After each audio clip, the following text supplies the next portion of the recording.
Stugotz here. The Dan Le Batard Show podcast is brought to you by Capital One. Capital One wants to build a better bank, one that feels and acts nothing like a typical bank. It's why they're reimagining banking by offering accounts with no fees or minimums and one of the best saving rates in America. You could open a Capital One account from anywhere in 5 minutes.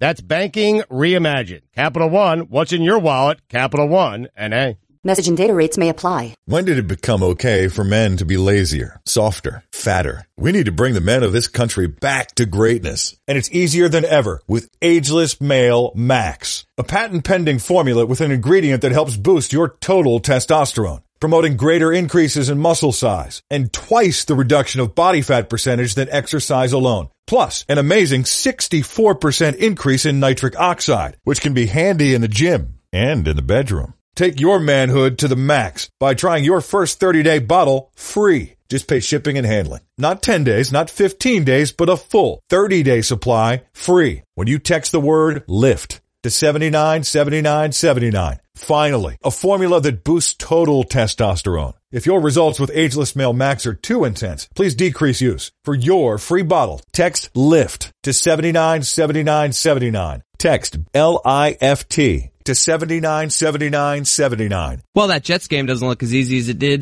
before yesterday.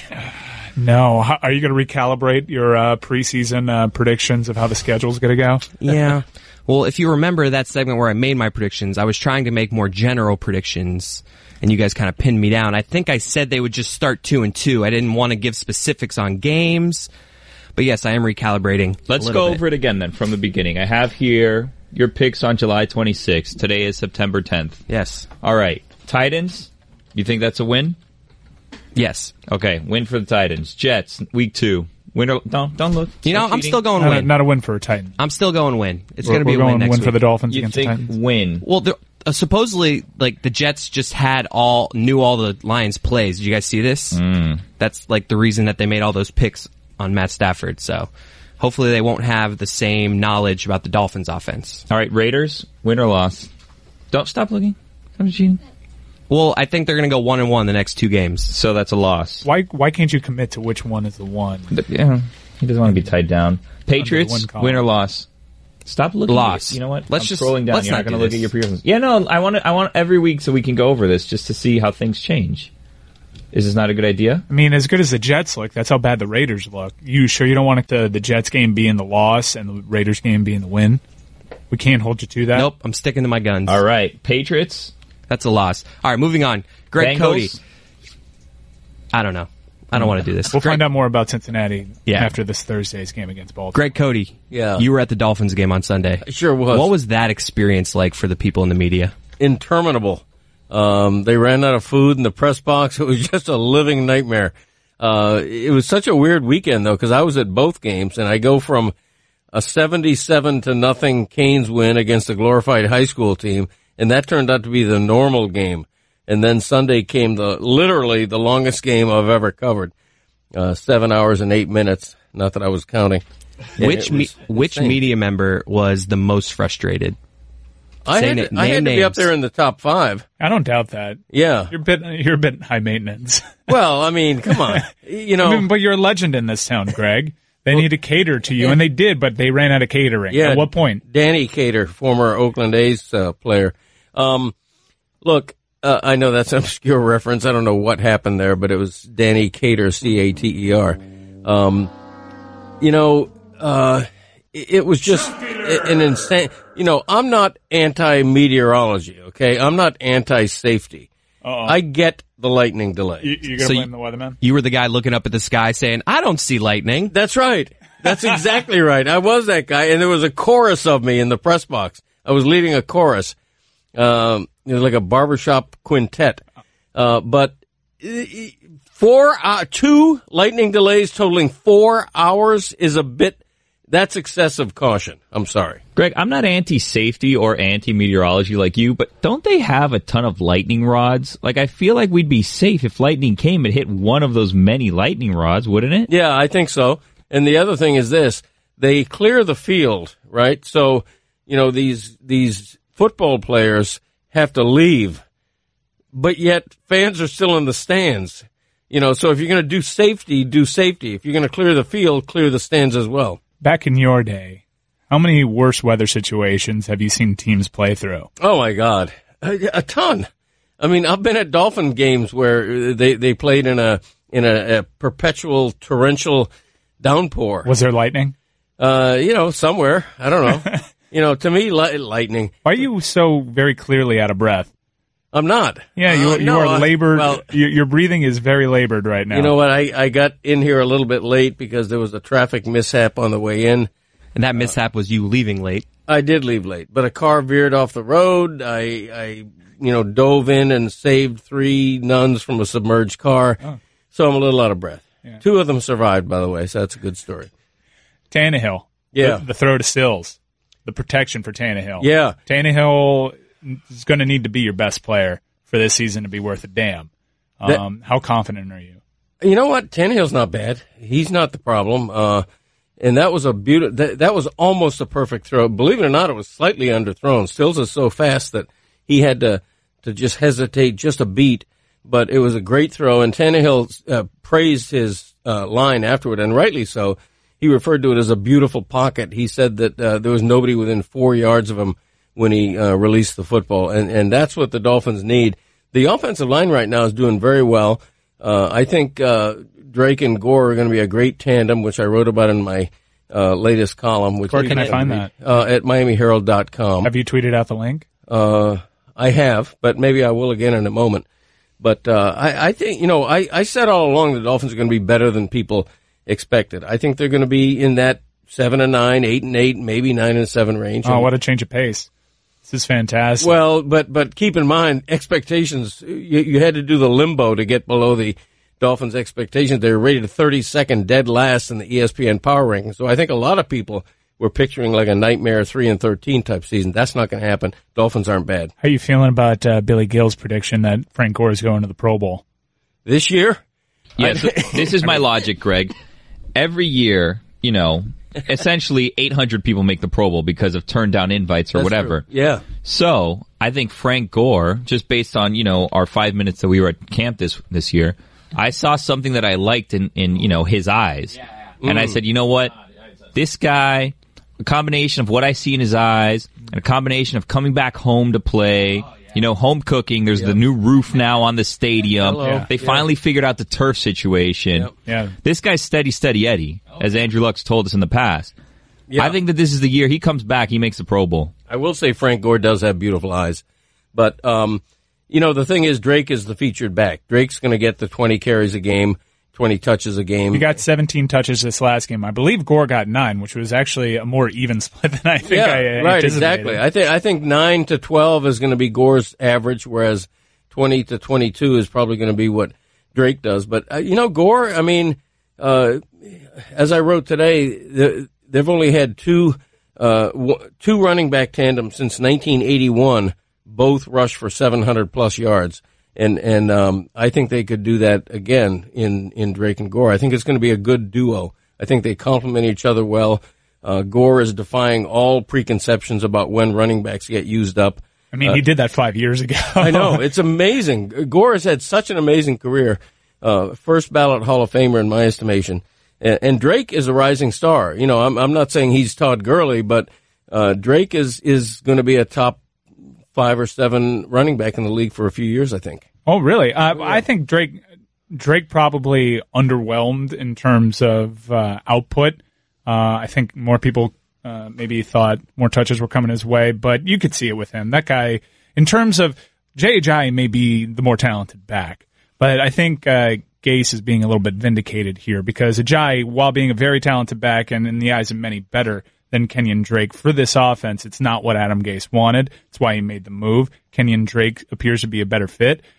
Gore is actually, the funny thing about Gore is actually giving them what Jay Ajayi was supposed to give them, but I don't know. Jay Ajayi and Adam Gase could never get on the same page. I thought Gore actually really changed that game once they started giving him touches. He started gashing him up the middle, and that's when the game turned. Oh, he was the star of that 98-yard drive. I mean, there were heavy doses of Gore. He was terrific. Drake, by the way, led the NFL in rushing the last 5 games of last season and averages close to 5 yards a carry in his young career. So he's got great potential. Great. If he plays a couple more productive seasons, he could be the number 2 rusher of all time.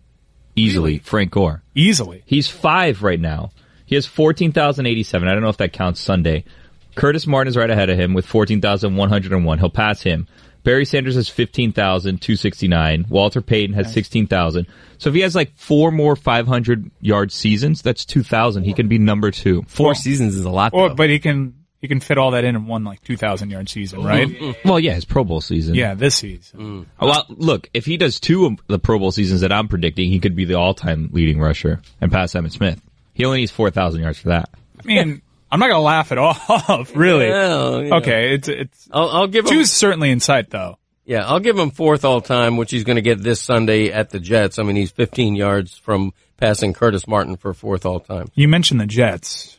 Did you watch that game last night? I watched much of it, yeah. Obviously not the greatest of starts for Sam Darnold, but who could have seen that finish coming? They absolutely blew the doors off Detroit, and what was looking as a game, even though it was on the road, many Dolphin fans after the win against Tennessee thought that game could be a W. They were raising their expectations. What are your expectations going into that game on Sunday? Well, first of all, Matt Patricia's having a complete nightmare start as the coach of Detroit. How did they find a coach that found a way to look more shell-shocked than Jim Caldwell on the sideline? That's a good I mean, question. I know I'm playing the result, but Matt Patricia not exactly showing great leadership with his body language. No, and I never thought I would see Matt Stafford look that inept.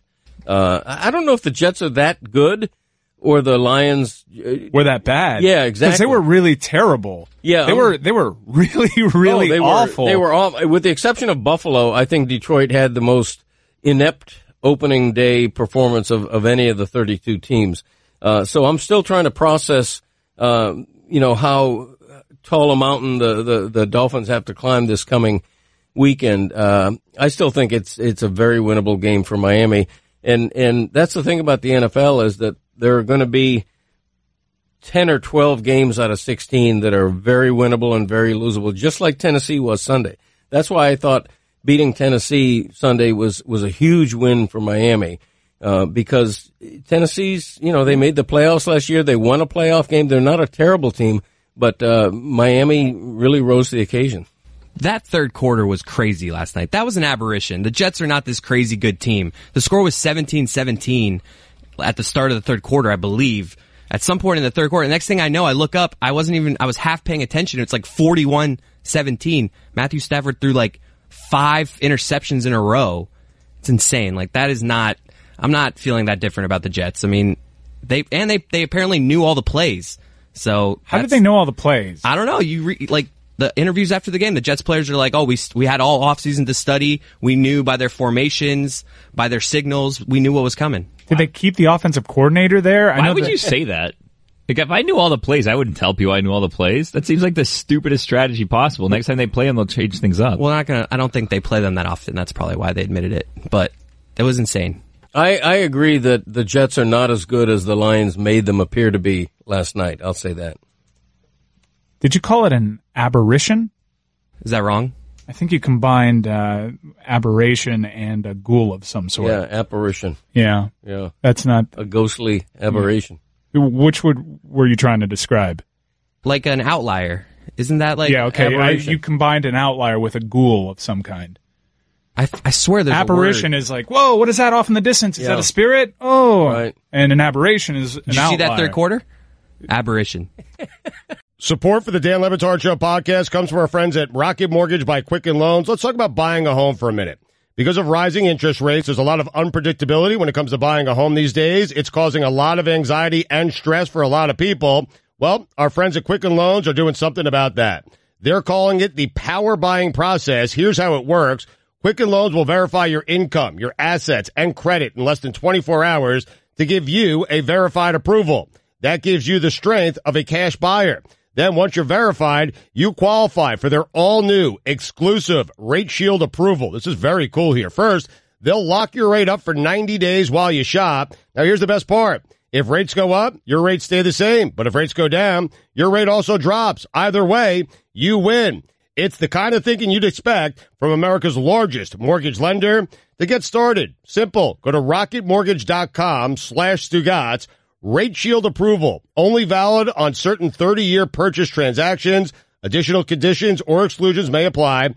based on Quicken Loans data in comparison to public data records, equal housing lender, licensed in all 50 states, NMLSconsumeraccess.org number 3030. Don Le Batard. Can you imagine if, like, Mark Jackson was a llama? Stugotz. Llama? There goes that man.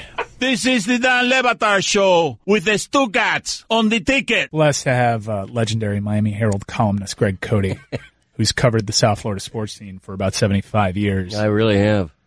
Happy 405th birthday, Greg. Thank you. I appreciate that. You were at both games, the Hurricanes game and the Dolphins game, and I want to get to the Hurricanes in a second, but unprecedented length to the game that you covered on Sunday. Longest game in NFL history. Literally, yes. We got into it a little bit. What does the media do exactly to pass the time? There's other games going on, so I'm sure it's just most of you guys farting around talking about your fantasy teams. Pretty much. I mean, we're all on our on our laptops. You okay? Yeah. I'm fine. We're all on our laptops, doing various work, and we're checking your fantasy teams. Yeah, and there's a bunch of, by the way, how about those Greg's Lobos? But maybe we'll get into that later, but wowee. Anyway, there's a dozen TV sets in the press box, and so we're checking out other games and just literally whiling away the time. We're haunting the back room where they serve food and drinks. So it was interminable. I mean, one is bad enough, and then you hear that there's another delay, and it was like a joke. It's like, are you bleeping kidding? Right. At what point did you run out of food again? Toward the end, they just about ran out of food. A lot of people in the press box are, pretty heavy guys, How do you, let's not go there. How many plates did you get? What does your plate look like? Do you separate the food? Do you stack on top? I imagine you got a protein base, and then you go, what sort of carbs are we talking about as side dishes? What? Just plopped on top of the protein? They actually had a carving station there. They were carving roast beef that was a little rare for my liking. They had some sort of a pulled pork kind of dish that was just so saturated with sauce that it was not to my liking. So what I did was I honed in on the fried chicken, which was boneless, and they wanted it to be a facsimile of like a Nashville hot chicken. Ooh, my favorite. Yeah. Oh, I love that. Yeah. Hattie B's is anybody from... Just went to Hattie B's. You went to Hattie B's? It's fantastic. Man. Huge line. Yeah. Oh, gosh. At all times. You go there at 10 a.m., people are lined up for lunch. But it was a decent facsimile. I enjoyed that. So that's what I had for lunch, pounding Diet Cokes, chit-chatting. Wait, you had 3 proteins for lunch? You had the pulled pork that was smothered in sauce? I eschewed the pulled pork and the carving station, the rare beef, and I had just the... hot chicken facsimile. The reports out of the press box on Sunday were that when you saw there'd be a carving station, you said, "Carving it." I did. I said that aloud in the press box, and a colleague of mine retweeted me saying carving. It's pretty weird when you're quoted in a tweet. People know who that is. Carving. You can say who it is. Well, who do you think it was? Jason Leisure? It was not actually Jason. Jason Leisure did, but I went through the timeline to sort of see how many retweets it got. I believe Jason Leisure deleted the tweet. Because Greg Cote might be some sort of competitor in the market, and they're battling it out for the number one Dolphins voice, along with the Big O, obviously. Well, first of all, Jason and I, ever since we had that tiff, have become, just friendly colleagues. In fact, Jason was commenting that he enjoyed meeting Christopher at training camp this summer. Hey, Chris, when are you going back to practice? The practice schedule is different now, right? Yeah, they don't practice on the weekends because of games, and it's as far as I'm concerned. Is it still the same? As far as I just got to put them through 1 South Florida 2:00. They got the bubble. Why can't they do afternoons? You got to get over there just so you can say the phrase, "I was at practice the other day." Yeah, man, that really buys us a lot of capital in this market, Chris. Really we've been there. I was there twice. You guys were there once, and we're still using it. We're still using it. Yeah, buying so much capital. We're so smart. You were at the Canes game, Greg. Yeah. Another historically weird game because it was the largest margin of victory for the Miami Hurricanes football program ever. Yep. I believe the previous record was also against Savannah State. I might be wrong there, but it would make sense that it would be that Savannah State team. I believe they're going to Division III. So they're a bad program and a bad conference, so much so that they're essentially getting relegated to D3. But you saw all 4 quarterbacks play. Right. Rozier got booed to start. he missed some plays, but then Rick started getting some short passes to build the kid's confidence, and then he hit a beautiful pass to Jeff Thomas. Yes. First, parenthetically, Savannah State lost their opener to a like-sized team 52-0. So you knew that. Well, UAB, which is a Division I program, but they didn't have a program a couple of years ago. Right, exactly. And so I wish the NCAA would eliminate mismatches to the degree we saw Saturday night. It is kind of unhealthy, isn't it? Oh, it's terrible. I remember in high school when your team would play a ranked team, Hollywood Christian, let's say, and you're Florida Christian, and these guys at Hollywood are a foot taller than you and about 50 pounds per man heavier than you. That's dangerous. And it's like that when you have a kid from Savannah State playing against a 5-star recruit who plays at the University of Miami. Yeah. It's not healthy, but it's a great payout, and I sort of rationalize it by saying we usually do this with historically black colleges, so it's not as bad. I don't know. What am I doing? And by the way, anybody who looks just at the final score might be misled, so let me state clearly, Miami didn't even come close to running up the score. I mean, they emptied their bench. Not only did they play 4 quarterbacks, but they literally played, walk-ons and the very end of the bench. I mean, they did whatever they could. I'm not saying they were trying not to score, but they absolutely did not run up the score. Rick having to call short passing plays to build Rozier's confidence against Savannah State, that is not a good thing to hear. No, it's not. The offense didn't look good to start. The homer fumble. Right. They only scored 7 points. They won this game 77-0. They only scored 7 points in the first quarter. No, that's the position that you're in with an accurate quarterback. Now, that's not all Malik Rozier brings to the table, or Rozier. He's got some guts to him. He is very mobile. He adds a dynamic to the offense that you haven't seen with any other quarterback over the last, not since Kenny Kelly, I guess, and he's a far better runner than Kenny Kelly was in terms of efficiency and what he brings to the table as far as a run-pass option. But, man, he's not an accurate passer. I believe in 6 starts, he's gone under 50% completion percentage. Mm-hmm. That's really bad, Chris. Who do you think should start in a couple weeks against UNC? Because UNC is really the next actual game. Well, Toledo's a solid team. Remember, Toledo led at halftime against University of Miami at Hard Rock Stadium last year. And that was a season that we started 10-0. And Toledo actually hadn't lost a game for the rest of the season up until the end of the year in November. Toledo's a good team. The University of Miami should win this game easily. It is on the road. I don't know why the University of Miami is playing games at Toledo, but here we are. Yeah. We were playing games at Appalachian State. They should not be tested. And honestly, North Carolina is really bad, Chris. North Carolina is a tremendously bad football team at this point with all the players that aren't there, all the things surrounding their program. FSU should be your first real test. I'm sure Billy thinks FIU might be. And that'll be a fun game. The juices will be flowing for that game, no doubt. I don't know why you guys just think that you're going to win every game by so much.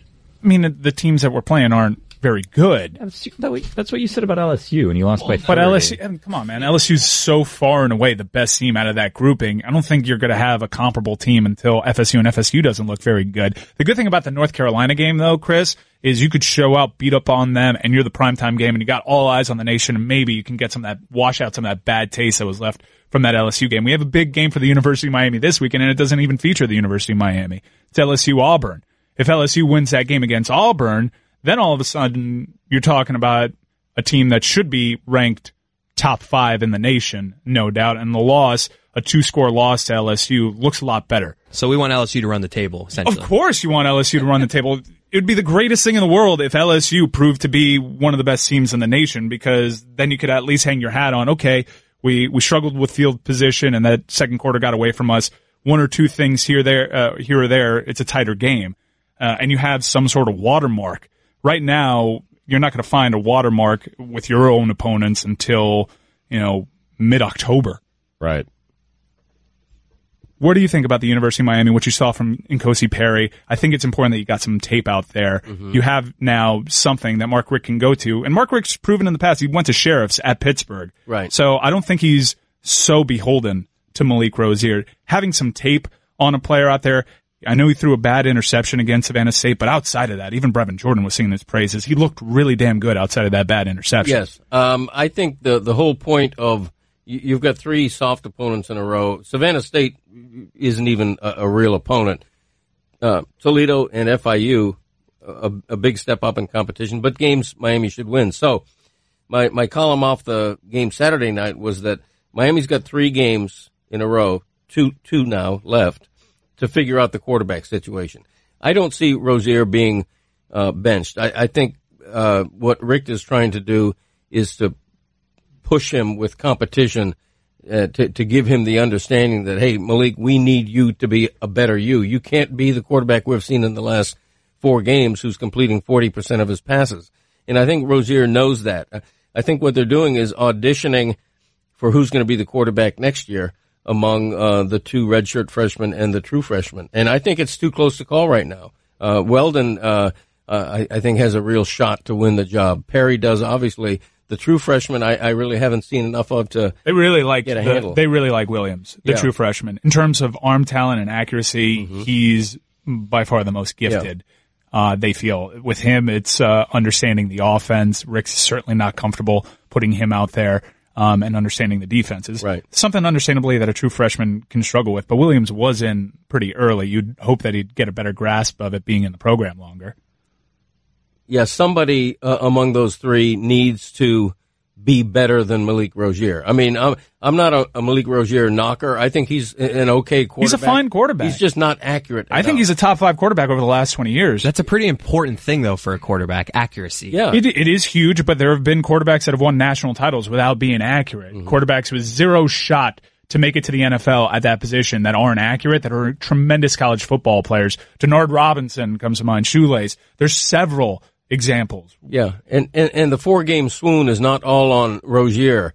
The turnover chain pretty much disappeared for 4 games in a row. Yeah, your defense, you hung your hat on this defense. They became a national sensation and they didn't show up, but the offense didn't put them in good positions. And that does fall on Malik Rozier. Billy, you saw who's back? Who's back? Captain. The captain is back. Adnan Virk? No, not that captain. Udonis Haslem.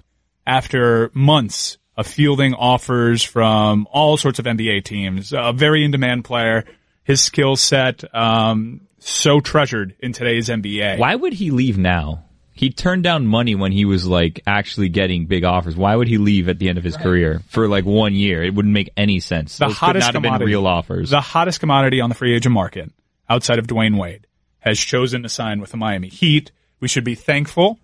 So many contributions on and off the court. They should offer Wade less money every day that he does this little game. Oh, the COB. You're going to Stugotz COB every him? day, less money. This is getting absurd. Oh, I'm sorry. What are they going to pay him? What's the money? The veterans minimum, whatever, or mid-level. What are they paying him? I have to look it up. Isn't it 5.2? Yeah, there's 5, but I think they can. I think the problem is they don't want to pay the luxury tax if they go with that 5.2. I think they're hoping they can get him a little bit cheaper because it's not $5.5 million really on their books. It would be like $11 million. But if he's getting the veterans minimum, they can't really offer him less. There's $5 million tomorrow. It's $5 million. $4 million. The next day, $3 million. Wow. If not, have fun playing in China, bro. Enough with this already. Enough with this. Sign the paper. That's it. What's with this little game? I don't know why he's Why waiting. does he want people to beg him to play for the team every year? Maybe that's all he wants, Bill. Maybe he just wants... Well, he's not getting it from me. He can get it from me. Wait, come on. Come back. Come on, please. dude. Come on, dude. We Where love else you. Go? Don't listen to Billy. We love you. You can't go to China. First of all, what's the hurry? Well, the hurry is we need to get this team... They haven't They're about to report to camp. They haven't begun training camp yet. There's no hurry for Wade to decide. He's kept himself in great shape. He's been running camps and doing this, and it's not like he's eating eclairs and... Well, can I answer your question? Yeah. What's the hurry? Why is he doing this? Yeah, how for about Pat some Riley? respect for Pat Riley? Yeah. How about that? Yeah, No one toys around with Pat Riley. Pat Riley, you know what? Pat Riley needs to tell, you know what? No more of this. Pull the offer completely. That's it. Pull the offer completely. Pulling Dwayne Wade's offer. Pull the offer. Gone. I mean, that's a boss movie for Pat Riley. This guy's the Godfather. Please. No one toys around with Godfathers. You know what happens when you toy around with a Godfather? What? What was that? You know what that means? You're slashing your throat. I'm not gonna say it. Wow. You know what it means. Just if you're a real Godfather, no one toys around with you. Very true. Have we considered the possibility that Dwayne Wade is honestly undecided between retiring and returning to the Heat? I think that's a possibility. How is he torn between why is he working out so much? He's making such a public show. Working out so much? You mean in the gym with people like us? No, he's working out with Justice Winslow. He has a Dwayne Wade Invitational. Yeah. He's making a big deal out of like him preparing to play, guys. Which leads people to believe he will play, and I think he will. I just don't think there's a great urgency for him to make his announcement. And the other thing is... The urgency is respecting Pat Riley. Okay, we don't know what's going on through back channels. I think there's every likelihood that Riley and Spo sort of have been given the indication that why aren't they giving that indication in the media? When they've spoken to the media, it seems as though there's the same sort of ambiguity that there's always been. Because I have a feeling when Dwayne announces it, they're going to make a big deal out of it, as if they've just signed a notable free agent, as if this is a big deal for the Heat. I don't think it's something you just mention casually until Dwayne Wade wants it mentioned. That would be such a different person, Wayne Wade. I'm definitely in the studio right now.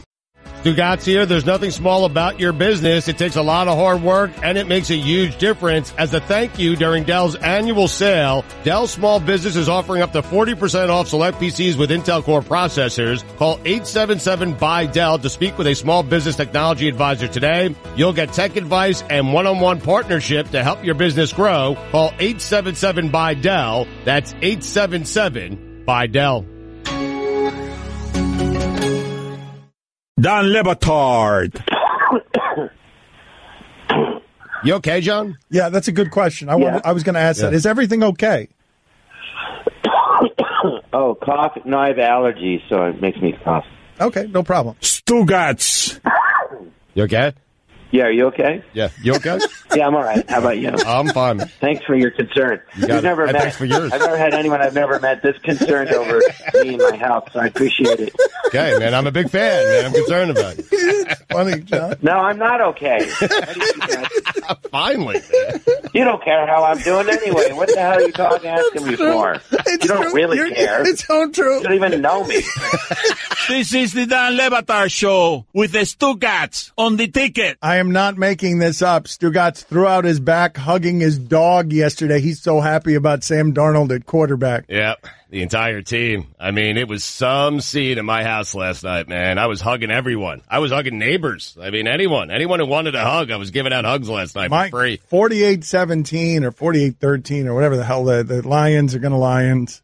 The playoff team last year, no? I mean, they're in the mix, as we like to say around here. Just with 24 other teams in the mix. The Lions, if not for Buffalo, the Lions had the most inept opening week performance. Arizona's pretty close.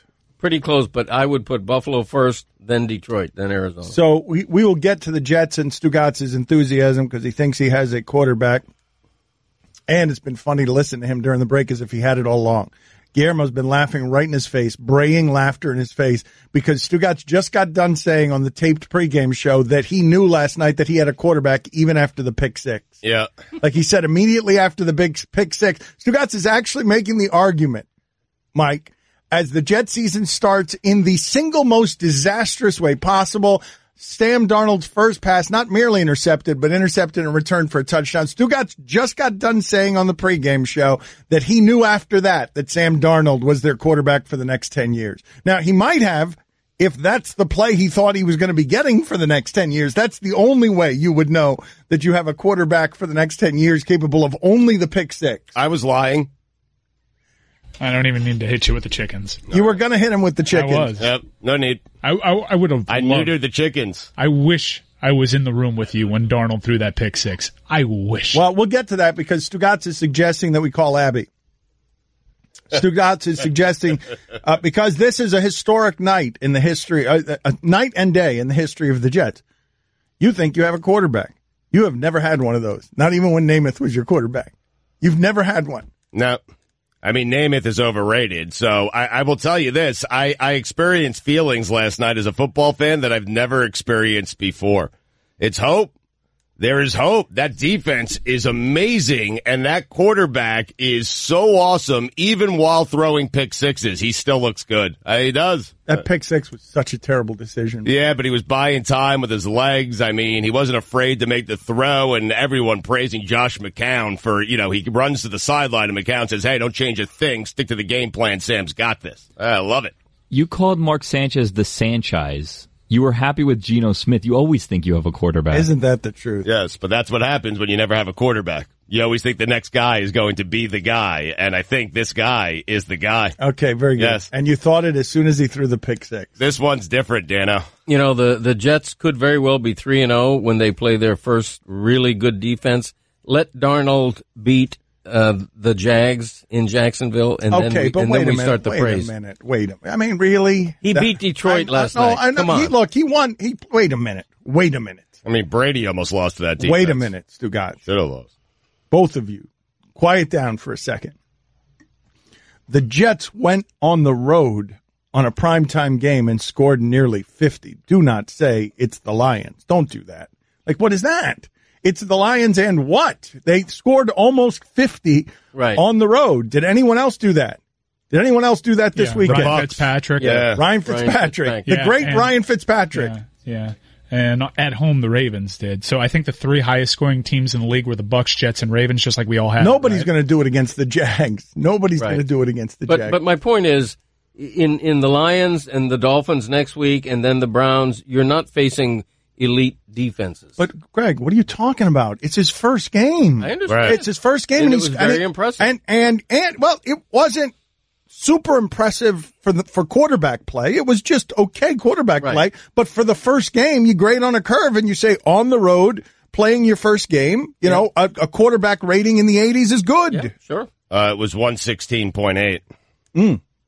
I read it wrong. My bad. Okay. Yeah, the QBR was 82.9. The quarterback rating was 116.8. Okay, thanks. I'm just letting you know. 16 to 21, 198, couple of touchdowns. I mean, this is it. This is the guy. Okay. Well, yeah. He's got panache. I'll give him that. He looks like a Lego fireman. We'll get to more Jets talk in a second. But when I came in here, Guillermo was yelling at Chris. They were doing a much better show off air than they were doing on air. They were just arguing with each other about Dwayne Wade because Guillermo is legitimately fed up with Dwayne Wade. He's the only him and my father are the only people in this city fed up with Dwayne Wade. It's not so much him. It's him, but it's also all the enablers around him that are really getting me tired. Really getting me tired. You're letting this guy walk all over you. Have some pride. Enough of this. Begging this guy to come back. Oh, Lifer, please. He left. He got over you. He didn't want to be here. And then he had a chance to come back, and he went to another team. Cleveland, your enemy. He did that to you guys. And then he came back and welcome back. Oh, Dwayne Wade. Oh, you always belong here. Oh, Dwayne Wade, the rest of my career. Oh, unless maybe I go to play in China. He's the best athlete we've ever had down here. No, if you're not going to show him respect, who are you going to give respect to? He's not. LeBron is the best athlete this team has ever had. That's not even a question. Not even a question. Best player in the history of the franchise, LeBron James. You can't even debate that. Yes or no? Dan, you want to debate that? You can't. I don't want to debate that. You can't debate that. No, but is he the greatest player of all time? Then he's definitely the greatest player this team has ever had. Why'd you ask, though? I mean, because he the greatest player this team has ever had, and they should retire his number before Dwayne Wade. Just saying. Well, Udonis Haslam says he deserves a statue. I want to get to that. Who does? Udonis? Yeah. He does deserve a statue. He's a Heat lifer. Man. He's real. Well, but wait a minute. He deserves one more than Dwayne Wade. If he got a statue, would he be the only one in the NBA of his stature in terms of playing resume? Are you going to tell him no? I'm not going to tell him no. Statue? Who's going to tell him no? I would name it Udonis Haslam Arena, and then American Airlines can figure out what they want to do from there. I will not argue with you that LeBron James is better than Dwayne Wade and is the best player in franchise history, but Dwayne Wade is the most important athlete in the history of the city. Oh. The Heat have a lot of statues to put up. Riley, Wade, UD. You could maybe Spo. Cote, you can't put up the UD spot. Can you put up a UD statue? A statue of Udonis Haslam? I mean, the Heat do lead all of sports in retired numbers, incling Dan Marino's and Michael Jordan's inexplicably. Would it be that outlandish for them, right? Marino's was just simply honored, not retired. Thank you. If anybody can, it's Riley, who loves the memorial, who loves that. Make it like a Civil War museum. Haslam's definitely getting one. That's Riley's guy. They'll do something for him, that's for sure. Where does he want this statue? Like, did he say, I want the statue outside of the arena? He was just asked about a statue, and he said it'd be cool. Yeah, we could put it anywhere, though. It's just a statue, like a bust somewhere, like an art museum. How about like at the PAM or whatever? Who's the least productive player to ever have a statue? In sports? Because that would probably be a nominee. No, I mean, there's an iconic moment in New Orleans. Steve Gleason was out of the league quickly, but he had an iconic punt block in their return to New Orleans. That's a good one because he was just a special teams player, and then he became a symbol for what they overcame in after the hurricane. But that's not a Steve Gleason statue. That's a recreation of that play that includes Steve Gleason. I believe it's also got the punter in it. Like, it's not a statue of just that person. It's it's of a play. It'd be like recreating Ray Allen's 3, right? Yeah. And making that a statue, which they should. Another statue they need. Yeah, they should do that. Remember that Haslam was a significant player, a starter for the first 6-7 years of his career. I think he's still the all-time rebounder for the club. And I think it's absolutely remarkable that he's now barely playing, averaging 4 or 5 minutes a game, and yet they genuinely wanted him back for his influence on this team off the court. I think that speaks very well of him. And I understand why a lot of people forget 2006. A lot of our fans weren't old enough to remember that. I won't forget it because I saw him sobbing in the locker room. I've never seen Udonis Haslam. I've covered him since high school. I've never seen him cry. Like that is not a dude who lets that go. And I just remember specifically how moved he was because his journey, you know, he was fat. Udonis Haslam was fat when he was at the University of Florida. You didn't know that? You didn't know that he was fat? He was fat. That's right. His journey. His journey's amazing. Struggle. That poor man. He was athlete fat, not like us fat. I wouldn't be telling people he was crying, Dan. Like, you're playing with fire today. Telling the man he was fat. He still denies it. He doesn't deserve a statue. He denies that he was crying, even though we all saw him sobbing. Yeah, you need to stop with that real quick. The way that Dwayne Wade and LeBron James sort of beat the Spurs by taking open jumpers because they dared them to take it. Dallas didn't exactly dare Udonis Haslam to take it in 2006, but outside of Dwayne Wade putting the franchise on his shoulders, that was the second biggest part of the offense. Udonis Haslam, that mid-range jumper. Pacers too. Yeah, the Pacers. But that was after his shot was broken. Again though, but not statue. Like look, I love Udonis. What's not to love about Udonis? You can make the argument that Udonis, there's no one in the history of South Florida sports more Miami than that dude, even though he went to the University of Florida. Nick Foles has a statue.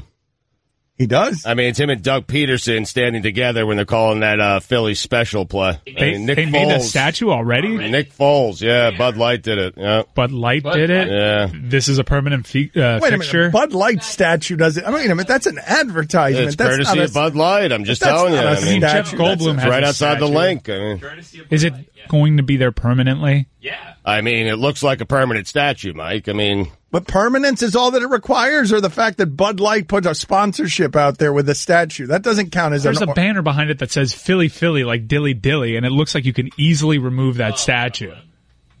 What would his made statue, of plastic. What would his statue be of? Him fighting, right? It has to be him fighting someone. Hansborough? Yeah, it has to be tough. It can't just, what is it? Is him shooting? It has to be him punching someone. He'll definitely be chewing on a mouth guard. Yeah. Yes. It's bronze.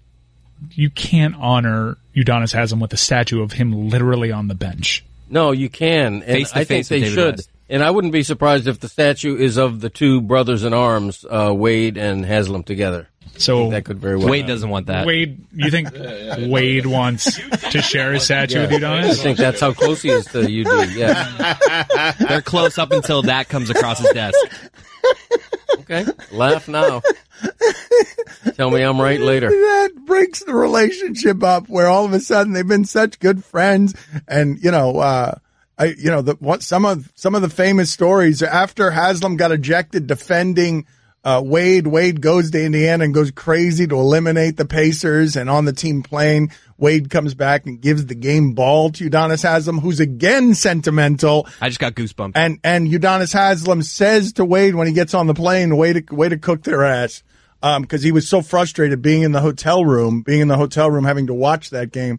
But that's a funny question. The idea of, does Dwayne Wade want Udonis Haslam in a shared statue situation? If they give Wade a statue, which they shouldn't, but if they give him a statue, it's going to be him on top of the scorer's table, right? Yes. At which point they go back and they regret that he was wearing a jersey that said L Heat instead of just a Heat jersey. How about then do you have to go at that point? Do you have to go for the dunk over Verajao?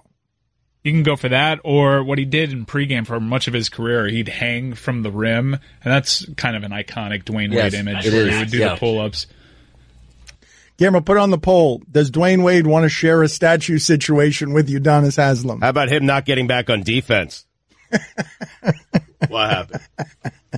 Tough to depict that. That's a great statue. I love that as a statue. Is that him backpedaling? No, it's him not going back on defense and Gabrielle Union screaming at him to get back on defense in the background. Dwayne has told us him pointing at his guy that he's someone's supposed to Yeah, guard. that's the way the statue is, him pointing. Pick up my guy back there. His statue's 9 people. It's everybody playing in the back, and he's arguing with the ref on the other side of the court. We are so disrespectful. Ain't that the truth? Ain't that the truth? How about sign already? Enough with this. What's going on there? He's the one being disrespectful here. Dan, what is going on there? What's going on with him not signing? Because this is really disrespectful to Pat Riley. It's super disrespectful to Pat Riley, isn't it? We've been down this road. Didn't they clear this bleep up when he was back down here? How is it super disrespectful to Pat Riley? Like he gets to Pat make Riley doesn't know. He gets to make his own decision. Dwayne Wade gets to make his own decision. Decide already. Make a decision. But why did the hurry? What's the hurry? Decide. What if he has decided and they just haven't announced it yet, and everyone is just freaking out for no reason? No, why would Pat Riley's spoken to the media several times? Why is he playing games with the media? No more games. What is? Are we giving them more time to clear some room under the cap? What's going on here? This is crazy. First of all, I think there's an actual possibility that he still might retire. I don't think it's going to happen. I think he's going to re-up with the Heat. But what if he is not totally decided yet? And why in mid-September, not even mid-September, you need a decision from Dwayne Wade, who's spent the entire offseason keeping himself in great shape. He sort of knows Spo's offense. It's not like he's got to be in camp early and hit the books. Come on. All right, there's a texter here. Guillermo, you have been threatening people. Be careful what you say about Udonis Haslem. There is a texter here who has dared to make the joke, funny though it is, that is blasphemous. Are you ready? This is the joke a texter has dared to make. Udonis Haslem is already a statue.